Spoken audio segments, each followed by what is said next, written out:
Pour yourself a cold one. Let's strike 'em, huh? And listen to Ross Tucker break down the top college prospects on another tasty edition of the College Draft. Yeah, it is Daddy Soda time here on the College Draft podcast presented by DraftKings. They got a ridiculous college football betting offer right now. You just put $1 on a college football bet, and they'll give you $200 in free bets, which is insane. I am Ross Tucker, former NFL offensive lineman, 5 teams, 7 years. Those of you that check us out on YouTube, youtube.com/Ross Tucker NFL, can see all the helmets behind me.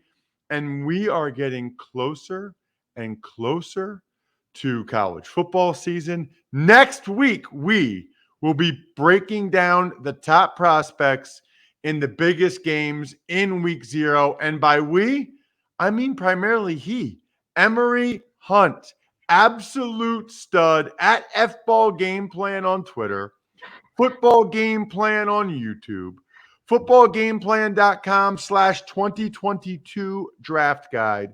And it's last but certainly not least today, Emory. Today, we are breaking down the 10 prospects you're most excited about in the SEC. We kind of saved the best for last.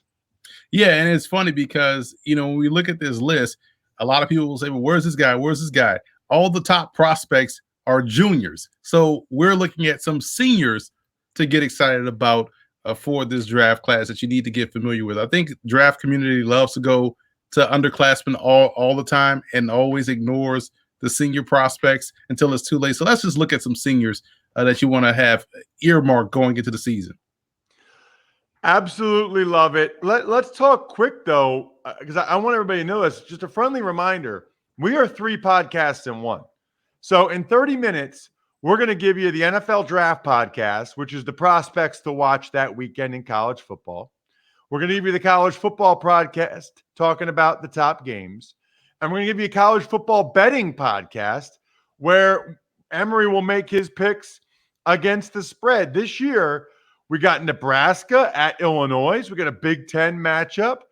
UConn at Fresno State. Fresno always has a couple dudes. I know UConn has at least one dude. And I'll be doing their game the following week.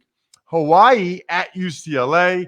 Chip Kelly always has some guys. UTEP at New Mexico State. And Southern Utah at San Jose State. What a program San Jose State has done. Brian Brennan, what a job turning that group around. I mean, I can't believe it. Next Saturday, we got 5 FBS college football games. Yeah, and I'm excited too, man. And it's good to get those games, on that slate in week 0, so to speak, because how often do you get to watch San Jose State? We talk about the season last year they had.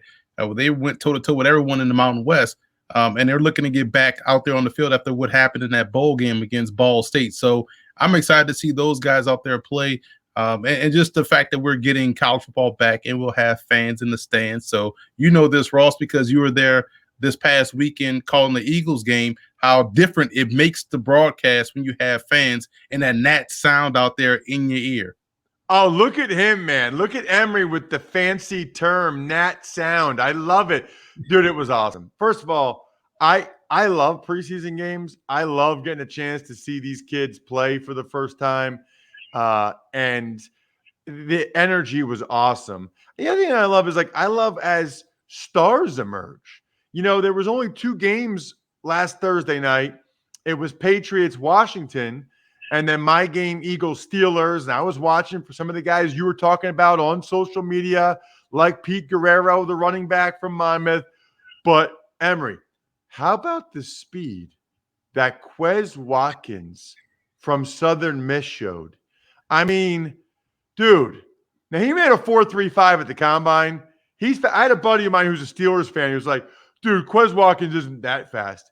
Dude, he ran a 4.35 at the combine. He was the second fastest guy at the combine. He's fast. And he made Trey Norwood. I mean, Emory, that was like Trey Norwood's second or third play in the NFL. That had to be, he went to Oklahoma. He's a draft pick. That had to be a wake-up call holy crap. Bro, he was the safety. So he was already back there and had an angle and did not touch Quez Watkins. When he pulled away, I was like, damn. Like, and I'm glad it happened, in the spotlight like it did. So all these high school kids that say they run 4.3 sees what a 4.3 looks like. That's a great point. By the way, this Thursday night, Emory, it's the Patriots and the Eagles. It'll be on NFL Network. They'll have our broadcast. It's the only game on that night. So you have no choice but to watch your boy on Thursday night. Hopefully you guys enjoy it. I'm fired up for it. I was actually at the Eagles and Patriots joint practice yesterday, which was very entertaining to see those teams go head-to-head. Thought the Eagles did a lot of good things. Both teams did. I thought, by the way, Mac Jones looked better than Cam Newton, but we shall see. Let's dive into the SEC, Emory. Really fired up about it. I think the first couple guys, I know you are primarily highlighting seniors, but I think the first two guys, certainly the first guy, is just so outstanding as an underclassman that you had to mention him, and that's Derek Stingley, the corner from LSU, who started and was a stud as a true freshman on the national championship team. Right. And, when it's so obvious that these guys will jump to the NFL, you almost be remiss not to include them. That's why the first two guys are on there. And you're right about Stingley, been a stud since his freshman season. He was actually our number one high school prospect on footballgameplan400.com, our high school scouting site that we did. And when you go back and read the report, like, this dude was a can't miss prospect. So selfishly for me, I'm enjoying watching him hit the ground running as a freshman and become the stud that he became. So we had him as the number one player out of the entire, recruiting class of that year. Stingley can play any side of the field, has great ball skills, and this year, to show that athleticism and skill set, he's going to play a little offense too. So I'm excited he's going to put all of that out there on film this year, his final season in Baton Rouge. So let's talk about that for a second. How much does it matter, do you think, to NFL scouts if he plays some offense? Not much. It just helps LSU out, because they're going to need someone that's going to be a playmaker, even though they usually have good depth at that position. But I just think it shows his potential of what he can do. Kind of like what we saw with Patrick Peterson. We saw Patrick Peterson touch the ball on offense at times at LSU. So it's not surprising to see this happen. So we also know he returns kicks or punts and everything. So just more opportunities with the ball in his hands gives you a little bit of an idea of how versatile he could be as a pro player. Sometimes you may need a player or two on offense. Hey, throw Stingley out there. He's done it. You have it on tape. I think that's why they're doing it. Let me ask you this, Emory, since you're from New Orleans. Is it pretty much 100% LSU fans in the state of Louisiana? In other words, Pennsylvania, there are a lot of Penn State fans, and they are diehard. I would say, I'm just throwing this out there, I would say Pennsylvania is probably about 80% Penn State, 15% Pitt, and like 5% Notre Dame for whatever reason. I think Notre Dame just has fans everywhere, but a lot of Catholic people, a lot of people in the Cole region like Notre Dame because it goes way back. What is Louisiana as it relates to LSU? It's funny. I'm glad you asked that. I would say it's like 90% LSU, about 4% Florida State and Miami, and 3% if that adds up to every other school in the state. And when I was playing at UL, we go to the local Walmart, for groceries or whatever, and they'd be all LSU shirts in there that they're selling. Again, born and raised in New Orleans, Tulane is legitimately right down the street. It's 2 blocks away from the high school I went to. All we saw on TV was LSU. Tulane in '98, my senior year, they were in the midst of the undefeated season. They were 12-0. No one cared until maybe the 6th or 7th game of the season. LSU was always on TV, even though Tulane's offense is what we come to know now as the spread offense, and it was still LSU. And so I just found it amazing that, these people are just so diehard LSU fans, and that wasn't always the case because at one point in time, a nice little stretch from the late 80s to 95 when they signed Kevin Falk, LSU was kind of mediocre. but it was still dominant in the state. So it's 90% LSU. Then everybody loved Florida State because they won, and everybody loved Miami. Then, oh yeah, if you're in Ruston, you like La Tech. If you're in Lafayette, you like UL. So it's very specific, but it's all LSU. What about your number 2 guy, George Pickens, the wide receiver from Georgia? He's on this list for 2 reasons. One, he's just so dynamic that he was going to be a guy that's going to enter the draft early. But now you compound that with the fact that he's going to be working through an injury. He tore his ACL in the spring, I believe. And so we may not see him this year. He may just decide to opt out and just continue to rehab and get ready for the draft. But what he has put out there on film, he's a guy that can track the football really well, good hands at the catch point. Another one of these football game plan 400 highly ranked prospects. He just plays the game like a grown man. He was one of those guys that we saw as a high schooler just look pro ready. And it's hard to see that, for a lot of high school players, but for someone that was just so physically developed in how he played the game, how he attacked the ball, how calm he was with the ball in the air, all of that we started to see at Georgia very early. And I think he's just destined for stardom. Next up, we've got your number 3 guy is an offensive lineman from Arkansas, actually, Myron Cunningham. I'm a big fan of O-linemen and particularly tackles that are aggressive in their pass sets. Like they take the fight to the defensive end. It's not like a wait and see approach and try to play the hands and, do all of those things.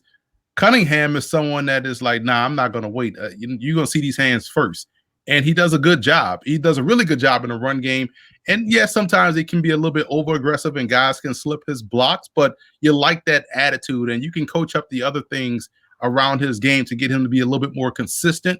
But you love what you're seeing up front for him. And a big reason why Arkansas could be one of these sleeper teams in the SEC this year. As an edge defender, you've got Christopher Allen from Alabama listed. Yeah, I like how active he is with his hands. Someone that doesn't like to stay blocked. He's able to disengage and flatten to the quarterback, show some good acceleration, the close on the ball carrier. And I just think that in this defense this year, last year you didn't really have the dynamic pass rusher for Alabama. I think this is the year we'll see Allen's name just kind of skyrocket and jump up because I do feel as though he has that potential with how well he does, at the point of attack, playing a run, and also being aggressive and active and consistently trying to get to the quarterback. So I feel like the SEC has some of the best names every year. Auburn safety, Smoke Monday. That's incredible. Smoke Monday. That's an amazing name. I mean, that's got to be one of the top 5 names this year. If you were a scout and I was a GM and you handed me his name, oh yeah, let's take him. I don't even have to see his game. I want somebody named Smoke Monday on my defense, like off GP. Give me Smoke Monday. I'm drafting him. But when you watch him play, he plays like how his name sounds. He's just a good football player, man. It's like Adrian Amos, someone like that, right? Someone that just is around the football, making plays in space, good tackler, has solid ball skills, and you like how active he is as a blitzer. Someone like Smoke Monday is going to have a long career in the NFL. I just love watching him play, how aggressive he is. He's a hitter. And again, it shows up every day. Every time you watch an Auburn game, he's making a play or two that just leaves you like, man, this dude can play. Whether that's the only play he makes in the game, but it's the one play he does make is very impactful. Well, speaking of guys that are hitters, how about Ventrell Miller, linebacker from Florida? Explosive upon contact, man. I thought he would have came out last year, but decided to come back to Florida. Their best defensive player, in my opinion, is Ventrell Miller. So watching him just dominate in the run game, show that speed and explosiveness that you want to see at the second level. You just love the attitude, the want to, and he's going to be an integral part to their defense this year because their cornerback, who's also a really good player, is now going to be out for the season with the torn ACL. So before I get to Jordan Davis at 7, I do want to talk at some point about Evan Neal because I think that guy's awesome. I also think LinkedIn Talent Solutions, absolutely awesome. Listen, we all know, Emory, you got a couple small businesses. Small business owners are busier than ever. You're focused on managing and growing your business. You can't be spending a ton of time recruiting. That's why LinkedIn Jobs has made it easier to find and hire the best candidates for free. 740 million professionals on LinkedIn. They fill out targeted screening questions to get your role in front of the most qualified candidates. It's easy to filter and prioritize the top candidates you'd like to interview. Critical to have the right people. Look, this whole podcast is about the NFL teams getting the right people through the college draft. LinkedIn Jobs will help you hire the right person for your role. Did you know every week nearly 40 million job seekers visit LinkedIn? Post your first job for free at linkedin.com/draft. That's linkedin.com/draft to post your first job for free. Terms and conditions apply. All right. Our second Georgia Bulldog, Emory, and that's the aforementioned Jordan Davis from Georgia. Another guy that I thought was going to come out last year, but decided to come back, and that's a big get for Georgia because he's someone up front that just kind of, dominates, and you have to account for him. Sometimes with two blockers, sometimes you have to slide protect to his side because he's just a disruptive player. He destroys run games. He's someone you're not moving off the spot. And you want to see how he develops a little bit more nuance to his game in terms of, what he can do from a pass rushing perspective. I know that's hard to ask a nose tackle, so to speak, to do, but you just want to see someone kind of like what we saw from Tadaro Slayton at Florida last year, and now he's with the Green Bay Packers. You may be a big guy like Quentin Bohannon of Kentucky, but now he's in the NFL. It show a little pizzazz up front to where, you can be a pressure player and not just a one down run stuffer. And I think Jordan Davis has an opportunity this year to showcase that he's a really good player. Could have been a first-round pick last year. I do think he's still a first-round type talent for Georgia.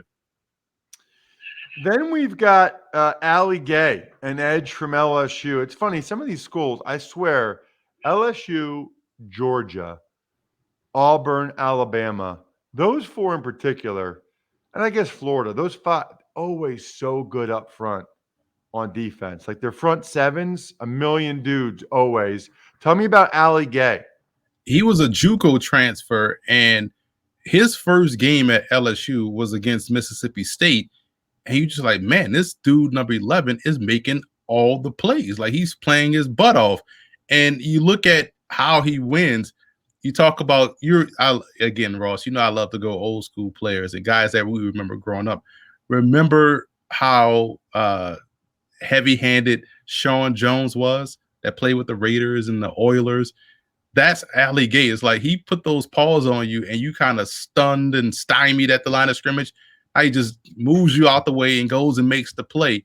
And he had, I think, a couple of sacks. Now, granted, it probably was easier to sack KJ Costello than it is to sack someone that can get out there and scramble like Bo Nix. But, when you're Ali Gaye and you're winning that strongly at the point of attack, you're going to be good versus the run. You have upside in the passing game.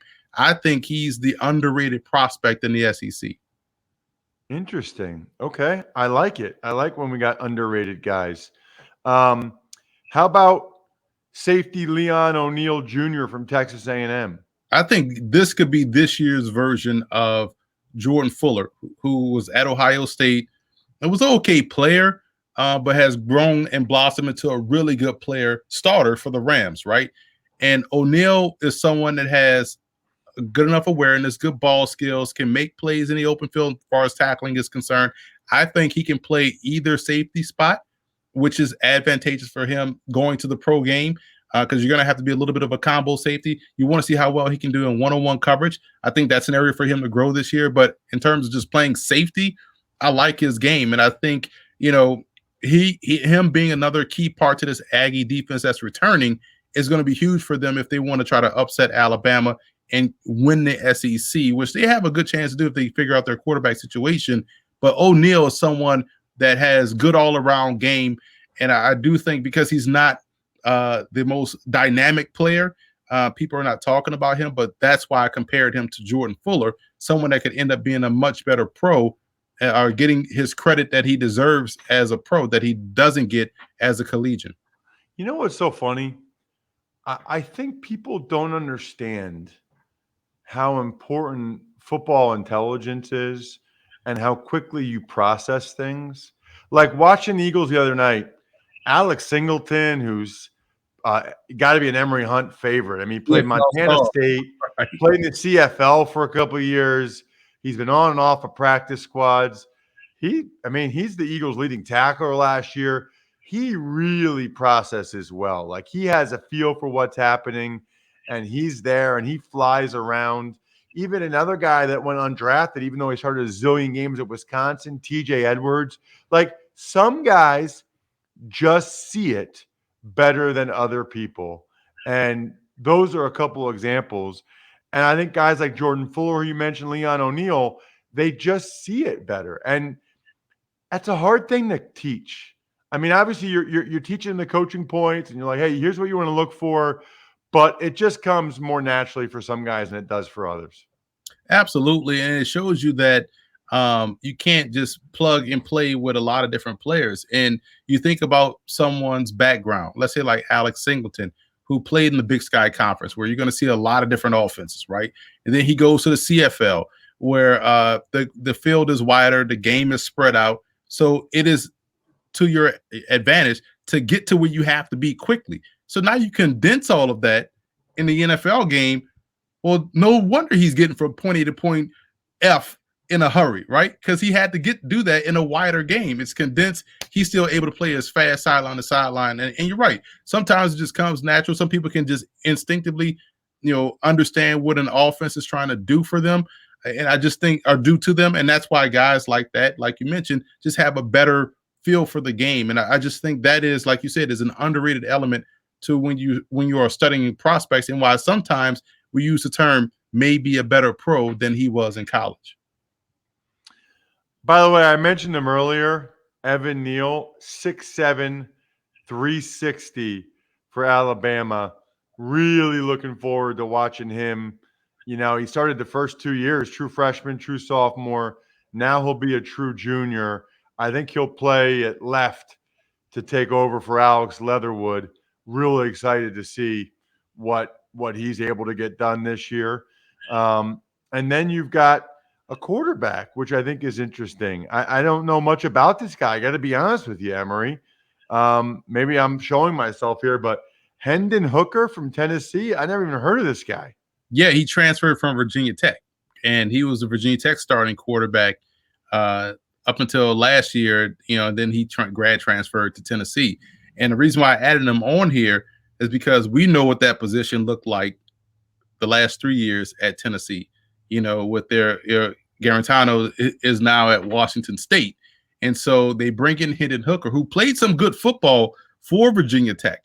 And you wonder if they can get that player with Tennessee or for Tennessee, then we know Tennessee has enough talent to where they can be competitive. Their issue the last 3 to 4 years has been the quarterback position. And it's interesting to see the guys that they brought in, developed, and try to, play. They decided, you know what, man, we need a grad transfer at the position. Hendon Hooker comes in with an opportunity to really stabilize his game, elevate his game, and work himself into maybe that day 3 area of the position. Because I know everybody talks quarterback SEC. They want to talk about JT Daniels, and other players. But someone like Hendon Hooker, who's a senior, who's played a lot of games, played good football, can kind of help stabilize what Tennessee has and maybe showcase what they have at wide receiver more so than what the previous quarterback group did.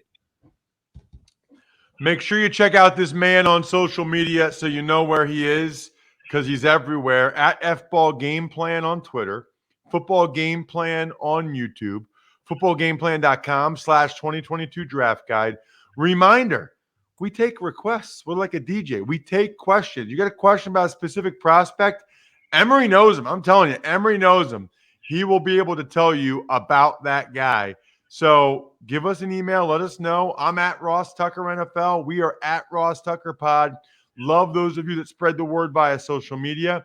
Love those of you that rate and review the show. It means a great deal if you can do that right now. Now it's the end of the show.